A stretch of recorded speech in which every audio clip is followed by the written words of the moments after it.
வெல்லட்டும் வெல்லட்டும் நாம் தமிழர் வெல்லட்டும், ஆளட்டும் ஆளட்டும் நாம் தமிழர் ஆளட்டும்.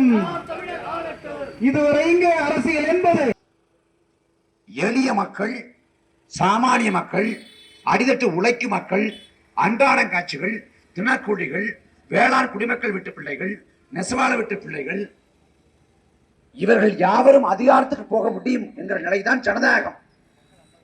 ஆனால் இன்றைக்கு அரசியல் என்பது ஒரு தொழிலாக மாற்றப்பட்டிருக்கிறது. சாமானிய மக்கள், எளிய மக்கள் தேர்தல் களத்திலே போட்டி போட முடியாது. சாமானிய மக்கள் அரசியல் செய்ய முடியாது என்கிற நிலையை ஆளக்கூடிய திராவிட கட்சிகள் உருவாக்கிவிட்டது. திமுக, அதிமுக ரெண்டு பேரும் கட்சிகள் கட்சிங்கிற நிலையை கடந்து கம்பெனிகளாக மாறிவிட்டது. தேர்தல் ஆணையம் சொல்லுது ஒரு சட்டமன்ற தொகுதிக்கு அதிகபட்சமா 40 லட்சம் செலவு பண்ணலாம். அந்த 40 லட்சத்தை தாண்டி ஒரு வேட்பாளர் செலவு பண்ணா அது முறைகேடு, ஊழல் என்று சொல்லுது. ஆனா இந்த பொது தேர்தலில் திமுக, அதிமுக சட்டமன்ற வேட்பாளர்கள் ஒரு தொகுதிக்கு செலவு செய்ய போற தொகை மிக குறைந்தது 25 கோடி, அதிகபட்சம் 50 கோடி. பணத்தை கொட்டி இறைத்து லாபம் பார்க்கிற தொழில் போல, வர்த்தகம் போல அரசியல் மாறி போய் நிற்கிறது. இந்த களத்திலே பணத்தை நம்பாது, பணத்தை பிரதானமாக முன்வைக்காது, கொள்கையை சொல்லி, கோட்பாட்டை சொல்லி எளிய மக்களின் பிள்ளைகள் இந்த களத்தை நிற்கிறோம். நாம் தமிழர் கட்சி இன்றைக்கு தொடங்கப்பட்ட இயக்கம் இல்ல. நாம் தமிழர் கட்சி தொடங்கப்பட்டு 15 ஆண்டு காலத்தை கடந்துட்டோம். 15 ஆண்டு காலம். தேர்தல் களத்தை பொறுத்த வரைக்கும் ஜெயிக்கிற கட்சி வளரும், தோக்கிற கட்சி வீழ்ந்துரும், சரிஞ்சு போகும். இது நியதி. ஆனா நாம் தமிழர் கட்சி முதல் முறையாக 2016 சட்டமன்ற பொது தேர்தலில் களம் கண்டது. 1.1 விழுக்காடு வாக்களை பெற்றோம். அவ்வளவுதான் நாம் தமிழர் கட்சி முடிந்து போனது என்று நினைத்தார்கள். 1.1 8.2 விழுக்காடு அளவுக்கு நாங்க உயர்ந்திருக்கோம். இன்னைக்கு திமுகவில், அதிமுகவில் இருக்கக்கூடிய கூட்டணி கட்சிகள், காங்கிரஸோ, விசிகாவோ, இந்திய கம்யூனிஸ்டோ, மார்க்சிஸ்ட் கம்யூனிஸ்ட் கட்சியோ, அதிமுக கூட்டணியில் இருக்கக்கூடிய ஜி.கே. வாசனோ, அன்புமணி ராமதாசோ, ஜான் பாண்டியனோ, கிருஷ்ணசாமியோ யாருக்கும் 8 விழுக்காடு வாக்கு இல்லை. திமுக, அதிமுகவுக்கு அடுத்தபடியாக 8 விழுக்காடு வாக்கை கொண்டிருக்கிற ஒரே கட்சி நாம் தமிழர் கட்சி. இதில் திமுக, அதிமுக கூட காசு கொடுக்கிறது, வாக்கு காசு கொடுக்கிறது, கள்ள வாக்கு செலுத்துகிறது, முறைகேடு செய்கிறது, நிர்வாக சீர்கேட்டில் ஈடுபடுகிறது. ஆனால் எந்தவித குற்றச்செயலில் ஈடுபடாம நேர்மையா வாக்களை பெற்ற கட்சி நாம் தமிழர் கட்சி. இந்த ஜனநாயக அமைப்பு முறையில மக்களுக்கு இருக்கக்கூடிய கடைசி வாய்ப்பு, கடைசி அதிகாரம் வாக்கு மட்டும்தான். 5 ஆண்டுக்கு ஒரு முறை நாம் வாக்கு செலுத்துறோம். திமுகவுக்கோ அதிமுகவுக்கோ நாம் வாக்கு செலுத்துறோம். நாம் வாக்கு செலுத்தி முடித்த பிறகு சட்டமன்ற உறுப்பினராக, பார்லிமெண்ட் உறுப்பினராக, முதலமைச்சராக, பிரதமராக ஒருவர் மாறிவிட்ட பிறகு லட்சக்கணக்கான மக்கள் கூடி நின்று நாங்கள் தவறுதலாக எடப்பாடி பழனிசாமிக்கு வாக்கு செலுத்தி விட்டோம், நாங்கள் தவறுதலாக ஸ்டாலினுக்கு வாக்கு செலுத்தி விட்டோம் என்று சொல்லி லட்சக்கணக்கான மக்கள் வீதியில் இறங்கி போராட்டம் செய்தாலும் தேர்ந்தெடுக்கப்பட்ட ஒருவரை நீங்கள் திரும்ப பெற முடியாது. அதே போல கோடிக்கணக்கான மக்கள் கூடி போராட்டம் செய்தாலும் நீங்கள் தேர்ந்தெடுத்த பிறகு பிரதமரை திரும்ப பெற முடியாது. அப்ப இந்த ஜனநாயக அமைப்பு முறை ஒருவரை தேர்ந்தெடுக்க அதிகாரம் வழங்குறதை ஒழிய அவர்களை திரும்ப அழைத்துக் கொள்வதற்கான அதிகாரம் வழங்குறது இல்லை. ஒரு முறை வாக்கு செலுத்திட்டா 5 ஆண்டு காலம் அவங்க தான் உங்களோட வாழ்க்கையை தீர்மானிக்க போறவங்க. தேர்தல்ங்கிறது ஒரு நாள் கூத்து இல்ல. 2000 ரூபாய் 4000 ரூபாய் காசை வாங்கிக்கிட்டு ஓட்டை போட்டு கடந்து போறதுக்கு 5 ஆண்டுகள வாழ்க்கையை தீர்மானிக்க போறது அந்த ஒரு நாள் தான். ஏப்ரல் 23 சட்டமன்ற பொது தேர்தல். அந்த ஒரு நாள்ல நீங்க தவறானவர்களுக்கு வாக்கு செலுத்தினால் 5 ஆண்டு காலம் அவதிப்பட நேரிடும். நாம் இந்த வேதாரண்யம் சட்டமன்ற தொகுதியை பொறுத்த வரைக்கும் 10 ஆண்டுகளாக தொடர்ச்சியாக ஐயா ஓஎஸ் மணியன் சட்டமன்ற உறுப்பினர் 10 ஆண்டு காலம், அதுல 5 ஆண்டு காலம் அமைச்சர், ஆளுங்கட்சியில அங்கம் வகிக்கக்கூடிய அமைச்சர். அதே போல ஐயா எஸ்கே வேதாரத்னம், அவர் 3 முறை இதே வேதாரண்யம் சட்டமன்ற தொகுதியோட சட்டமன்ற உறுப்பினர். இந்த காலகட்டங்களில் இந்த இருவரும் தலைவர் பெருமக்களும் இந்த தொகுதிக்கு ஆற்றிய நலத்திட்டங்கள் எத்தனை? இந்த தொகுதி எந்த நிலைமையில் இருக்கு இன்னைக்கு? இதே வாய்மேட்ல விவசாய நிலங்கள் மேல நாங்க சோலார் தகடுகளை பதிக்க போறோம் அப்படின்னு அரசு சொல்லுது. விளை நிலங்கள்ல இதே திமுக 2021 தேர்தல் வாக்குறுதி கொடுத்தது. விவசாயிகளை ஒப்புதல் இல்லாது விவசாய நிலங்களை வேறு பயன்பாட்டுக்கு எடுக்க மாட்டோம் என்று சொன்னது இதே திமுக. ஆனா இன்றைக்கு இதே வாய்மேட்ல விவசாய நிலங்களை அபகரித்து ஆக்கிரமித்து சோலார் தகடு பதிக்கிற முயற்சியில் ஈடுபடுது. சோலார் தகடு அமைக்கப்பட்டால் என்ன ஆகும்? விவசாய நிலங்கள் பாழ்பட்டு போகும், வடிகால் முற்றுமுழுதாக துண்டிக்கப்படும். இது குறித்து ஆளக்கூடிய திமுக அரசுக்கு ஏதாவது கவனம் இருக்குதா, பார்வை இருக்குதா, அக்கறை இருக்குதா? ஒண்ணும் இல்லை. ஆளுங்கட்சி கொண்டு வருது சோலார் தகட. எதிர்கட்சி அதிமுக, எதிர்கட்சியை சேர்ந்த ஐயா ஓஎஸ் மணியன் பாதிக்கப்பட்ட மக்களை பார்த்தாரா? மக்கள் போராட்டம் பண்ணப்ப களத்துக்கு வந்தாரா? வரல. என்ன திமுகவுக்கும் அதிமுகவுக்கும் இந்த மக்களின் வாழ்வாதாரம் குறித்தோ வாழ்வியல் மேம்பாடு குறித்தோ எந்த கவலையும் இல்லை. மக்களை வாக்களை பறிக்கணும், வாக்களை பறிக்க என்ன வேணாலும் கதை சொல்லலாம். நாங்க வந்தா பாலாரும் தேனாரும் கரை புரண்டு ஓடும், வறுமையை ஒழிப்போம், ஏழ்மையை ஒழிப்போம். நாங்க மதுரையை மலேசியாவா மாத்துவோம், சிங்காநல்லூரை சிங்கப்பூரா மாத்துவோம். எந்த கதையும் சொல்லலாம். அப்படி கதை சொல்லிதான் 60 ஆண்டுகளாக திமுகவும் அதிமுகவும் மாறி மாறி தமிழ்நாட்டை ஆண்டு கொண்டிருக்கிறது. அன்பு சொந்தங்களே, தமிழ்நாட்டை அதிமுக 31 ஆண்டு காலம் ஆண்டு இருக்கிறது. திமுக 25 ஆண்டு காலம் ஆண்டு இருக்கிறது. ஏறக்குறைய 60 ஆண்டு காலம். எல்லா கையிலையும் அலைவேசி இருக்கு, இணையம் இருக்கு. இணையத்துல தட்டி பாருங்க. உலகம் வளர்ந்தது, உலகம் மாறியது, உலகம் முன்னேறியது எல்லாம் 40 ஆண்டு காலத்துக்கு உள்ளதான் எல்லாமே. ஆனா 60 ஆண்டுகள திராவிட ஆட்சி இந்த இனத்தை முற்றுமுழுதாக நாசப்படுத்தி எடுத்திருக்கிறது. நமக்கான உரிமைகள் பறிபோனது. காவிரியில தண்ணி கட்டு 30 ஆண்டுக்கு மேல போராடுறோம். மத்தியில காங்கிரஸ் ஆண்டாலும் சரி, பாஜக ஆண்டாலும் சரி, தமிழ்நாட்டை திமுக ஆண்டாலும் சரி, அதிமுக ஆண்டாலும் சரி, காவிரியில தண்ணி வராது. ஏன்னா ஆளக்கூடிய ஆட்சியாளர்களை தண்ணி வரத விரும்பல. காவிரியில தண்ணி விட்டா அவன் ஆத்திர மண்ணை கொள்ளையடிக்க முடியாது. அதே போல மத்தியில் ஆளக்கூடிய அரசுகள் காங்கிரஸோ பாஜகவோ அவன் என்ன நினைக்கிறான்? இந்த காவிரி படுகை தஞ்சாவூர், திருவாரூர், நாகப்பட்டினம், இந்த காவிரி படுகையில பூமிக்கடியில அளப்பெரிய இயற்கை வளங்கள் கொட்டி கிடக்கிறது. அந்த இயற்கை வளங்கள் மீது கை வைக்கணும். அதுக்கு விவசாயி விவசாயம் செய்யக்கூடாது. அவன் விளைநிலத்தை விட்டு வெளியேற வேண்டும், அவன் வாழ்விடத்தை விட்டு வெளியேற வேண்டும். அப்ப திட்டமிட்டு தண்ணி கொடுக்காம நமக்கு உரிமையை மறுக்கிறான். காவிரியில் தண்ணி கொடுக்காம உரிமையை மறுக்கிறான். விவசாயிகளை திட்டமிட்டு நஷ்டப்படுத்துறான். அன்பு சொந்தங்கள், சான்றோர் பெருமக்கள் சிந்திச்சு பாருங்க. ஏன் விவசாயி நஷ்டப்பட்டு போறான்? இந்த நாட்டில் எண்ணற்ற தொழில் இருக்கு, எண்ணற்ற தொழில். எந்த தொழிலை செஞ்சவனும் கூட்டம் கூட்டமா தற்கொலை பண்ணி செத்தது இல்ல. துணிக்கடை முதலாளி நஷ்டப்பட்டு தற்கொலை பண்ணி செத்தானா? உணவக உரிமையாளர் நஷ்டப்பட்டு தற்கொலை பண்ணி செத்தானா? யாரும் செத்தது இல்லை. ஆனா விவசாயி, லட்சக்கணக்கான விவசாயி சுதந்திர இந்தியாவில் ஏன் சாகுறான்? ஏன் சாகுறான்? விவசாயம் நஷ்டப்பட்டு போகுதுங்க. எப்படி நஷ்டப்படும்? ஒரு தொழில் எப்போது நலிவடையும்? அந்த தொழிலுக்குரிய வாடிக்கையாளர் குறைந்து போனால், நுகர்வோர் குறைந்து போனால் அந்த தொழில் நலிவடையும். இது நியதி. துணிக்கடை வச்சிருக்காரு, துணிக்கடைக்கு யாருமே வரல, வாடிக்கையாளர் வரல, நலிவடைஞ்சு போகும், நஷ்டப்பட்டு போகும். உணவகம் நடத்துறாரு, உணவகத்துக்கு யாருமே சாப்பிட வரல, அது நஷ்டப்பட்டு போகும், நலிவடைந்து போகும். ஆனா விவசாயத்துக்கு எல்லா மனிதனும் வாடிக்கையாளர் தான், நுகர்வோர் தான். ஒரு நாளைக்கு 3 முறை சாப்பிடுறோம். அப்ப 3 முறை விவசாயத்தை சார்ந்து நிற்கிறோம்.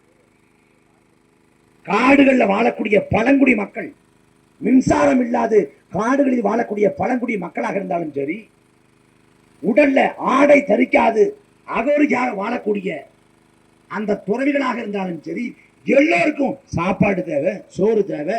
அந்த சோறை தர்றதுக்கு விவசாயி தேவை. அப்ப 3 வேளை சாப்பிடுறான். அப்ப தவிர்க்க முடியாத இன்றியமையாத தொழில் விவசாயம். இங்க விவசாய பொருட்கள் விலை உயர்ந்து, அரிசி, பருப்பு, காய்கறி, அத்தியாவசிய தானியங்கள் விலை உயர்ந்து. ஆனா அரிசி, பருப்பு, காய்கறி, அத்தியாவசிய பொருட்கள், தானியங்களை விளைவிக்கிற விவசாயியின் வாழ்க்கை தரம் உயர்ந்திருக்கா? ஏனென்றால் உயராது. உலகத்துல அத்தனையும் படைச்சவனே அதற்கான விலையை சொல்றான். அந்த பொருளை உற்பத்தி பண்ணவனே அதற்கான விலையை சொல்றான். ஆனா விவசாயி மட்டும் ஒருபோதும் அவன் விளைவிக்கக்கூடிய உணவு தானியங்களுக்கு அவன் விலையை சொல்ல முடியல. இந்த நிலை திட்டமிட்டு உருவாக்கப்பட்டது. இதை பத்தி திமுகவுக்கோ அதிமுகவுக்கோ எந்த கவலையும் இல்லை. இன்னைக்கு காவிரியோட கடைமட பகுதி வேதாரண்யம். இன்னைக்கு வேதாரண்யத்துல பல பகுதியில தண்ணீர் தட்டுப்பாடு. காவிரி கூட்டு குடிநீர் திட்டத்தை நம்பிதான் நிக்கிறோம். நிலத்தடி நீர்மட்டம் கீழே போச்சு. கீழே போனது மட்டுமில்லாது உப்பு நீராக மாறி போச்சு. பல ஊர்கள்ல தண்ணி இல்ல. துளசாபுரம்னு தலைஞாறு பக்கம் ஒரு கிராமத்துல தண்ணி வராம நாங்க யாருக்கும் வாக்கு செலுத்த மாட்டோம், தேர்தலை புறக்கணிக்கிறோம்னு அறிவிக்கிறாங்க. 60 ஆண்டுகள திராவிட கட்சி, 70 ஆண்டுகள சுதந்திர இந்தியா, மக்களாட்சி நாடு, குடிக்கிற தண்ணிக்கு தட்டுப்பாடு. இன்றைக்கே இந்த நிலைமை என்றால் அன்பு மக்களே, இன்னும் 20 ஆண்டு கழிச்சு இந்த வாய்மேடு, இந்த ஆயக்கரம்பலம், இந்த துளசாப்பட்டினம், இந்த தகட்டூர், இந்த ஊர்களின் நிலைமை என்னவா இருக்கும்? நாமளே இன்னைக்கு தண்ணி குடிக்கிறதுக்கு கஷ்டப்படுறோம், தண்ணிக்காக பாடுபடுறோம்னா நாளைய தலைமுறை என்ன செய்யும்? அதை பத்தி ஆளக்கூடிய ஆட்சியாளர்களுக்கு கவலை இருக்குதா? ஏதாவது அக்கறை இருக்கா?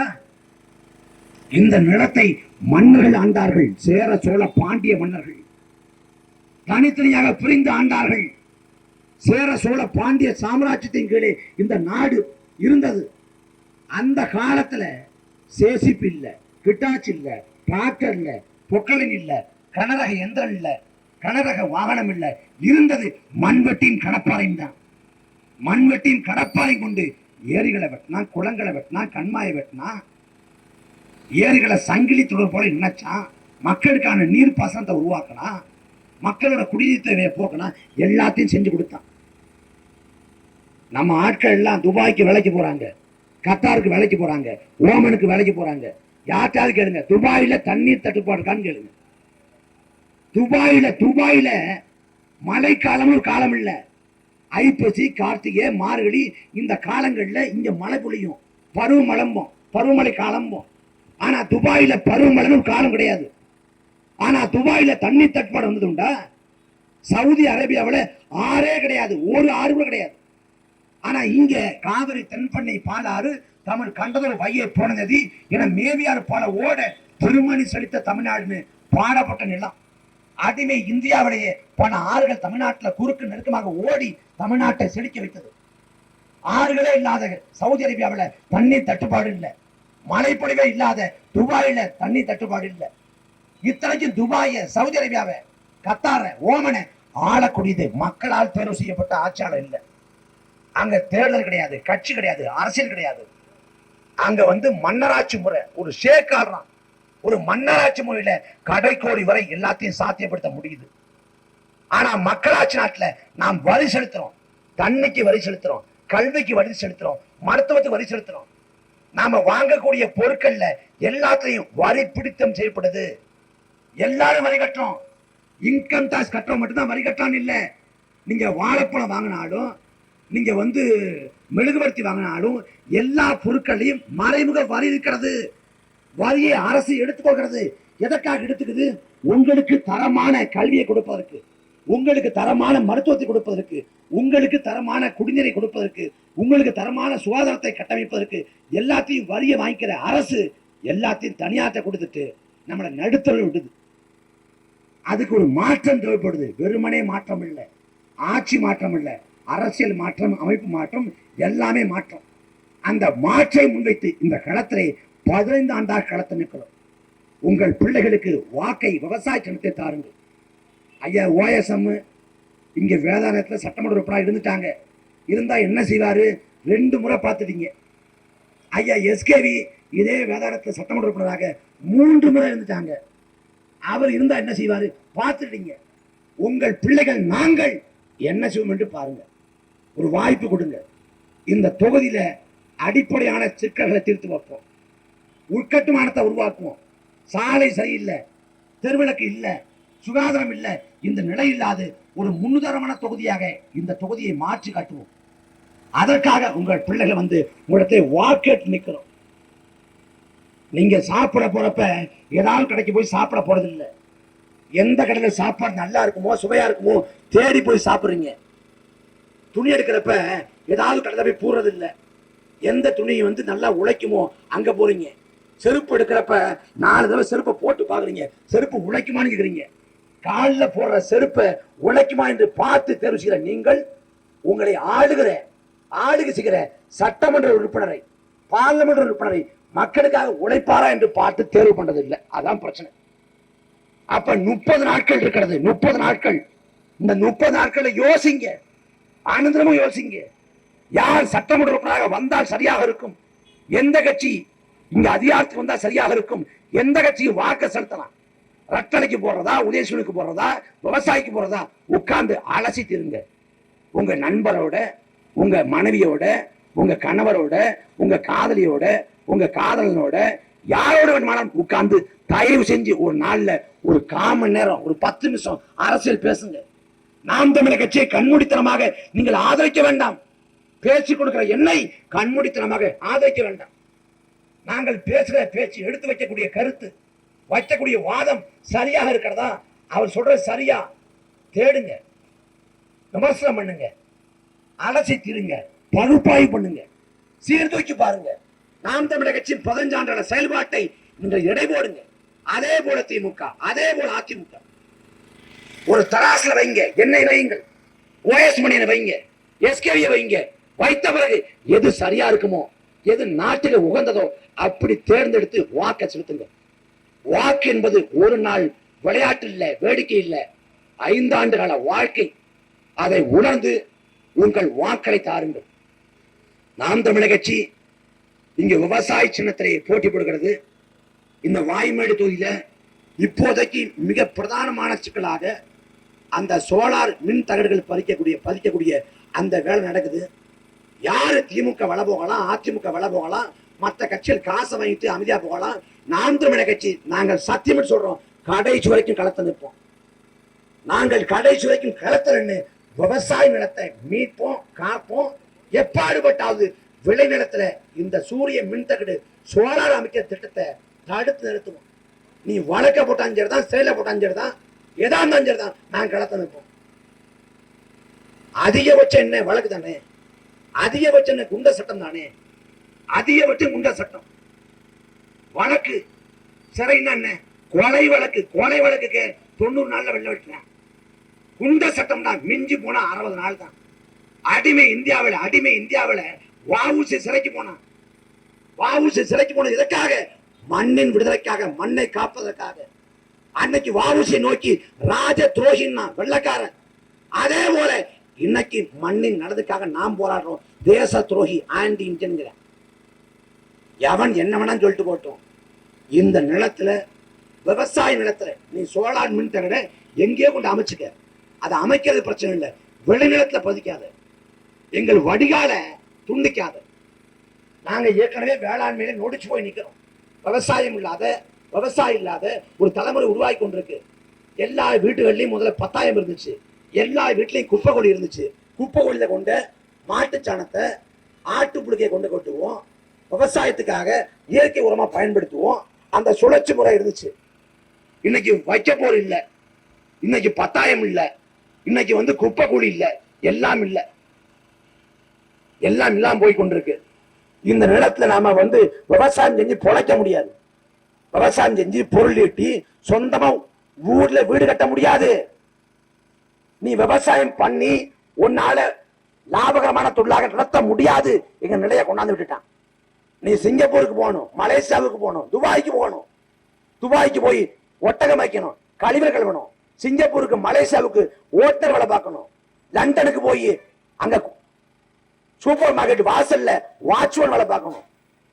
நீ 5 ஆண்டு காலம் 10 ஆண்டு காலம் ஒப்பந்தம் போட்டு வெளிநாட்டுக்கு போவ, கடனை உடனே வாங்கிட்டு வெளிநாட்டுக்கு போவ.